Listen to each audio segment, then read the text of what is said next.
Hey there again. Today is a rare one. I'm making 2 videos in one day. I changed earlier with my PJs.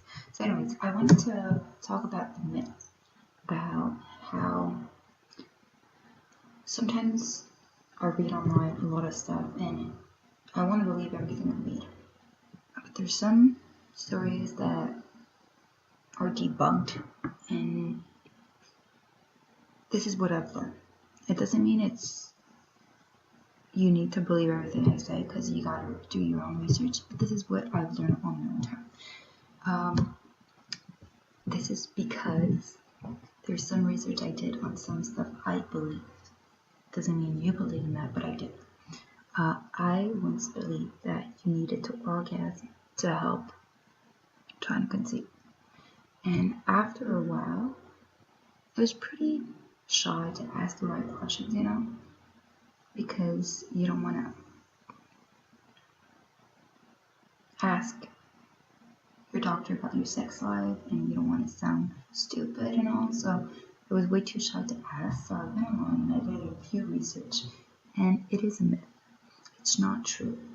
The sperm is made to actually travel directly to find your eggs. So you don't need to worry about having to orgasm. The thing that it does help contracting to help soaking, but it's not a must. So it's half true, half not. Like, it doesn't really matter. And I know out there that some of you guys that, like, I know that I don't ovulate on my own as often as I would want. But for those of you out there who does, like, you don't have to worry about that. It doesn't matter. And it's a good question. I don't know why I never asked my doctors, It's a question that bothered me for a while. And I don't know. I was like, what should I do? Am I doing something wrong, kind of thing, You're always asking yourself questions. So that was one of it. There's one that I read. I thought it was pretty funny. I never believed that one, but it was funny, so I needed to put it in. Swallowing semen is good for you. It will make you more fertile. Whatever. Anyways, so it's not true. It doesn't change anything. It's not true that the semen is filled with tons of proteins. I guess it's a way that men use that to have more blowjobs, I guess. And a dude thought it was funny to make that up, I guess, because in my head, I've heard of some people using semen to use as a face cream and to actually use it as a lotion on their face, and they told me that it worked with wrinkles, and I never tried it, but I've heard about it, and I know someone who does that, and that's okay, that's their belief, but I'm just stating that it doesn't make you more fertile. It doesn't change anything. So if your boyfriend wants a blowjob, please tell him that's not a good excuse. It's just a myth. There's another one, lifting your legs. We know that when we go for the IUI, they always tell us to stay there for 20 minutes, to lay there with the legs up. It's just because we have infertility issues that they want to add that little precaution. They want to make sure that we do everything right and to help a little bit. But like I said before, the semen is programmed to go directly, to travel directly to the eggs. But for us, with the IUIs, we needed a little push. So that's not for us. I guess that it's a myth for people who are trying to conceive without issues. But for us, with infertility issues, it is not a myth. We need to have a little push. We need to have a little more help because my boyfriend's sperm is weak and my eggs are weak. So we need a little bit more for that. Drinking alcohol. You can drink alcohol, but not, a balance. You can drink a drink and two. You don't have to stop drinking like no drinks at all. You can have a beer during the weekend, you know. Just don't go overboard and drink every night and be like party animal, you know.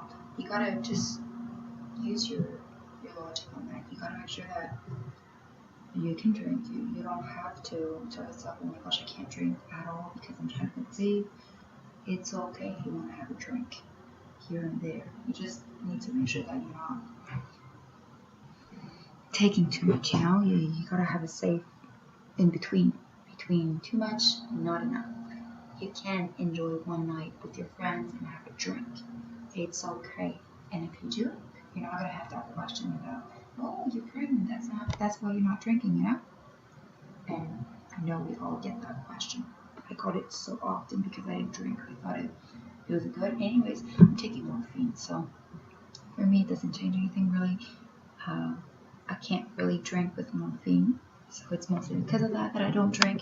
But I know that one of my friends, she did not want to drink because she was trying to conceive, and it is a myth that you can drink, just not too much, you know, just say balance. There's one about eating yams will cause you to have twins. That was from a research from Yale students. They wanted to do research on a village, in an African village. They wanted to make a research to know why they had the highest rates of twins. And the only thing that they found was that they eat a lot of yams. But it was only from one study from students. It was never proven to be true. So you don't have to think that one will help you have twins. Anyways, like I said before, when you have infertility issues, some of the myths is not for you, you know? Like you don't need to take them seriously. Just right now, I'm just saying what I thought at the beginning before going through the clinic.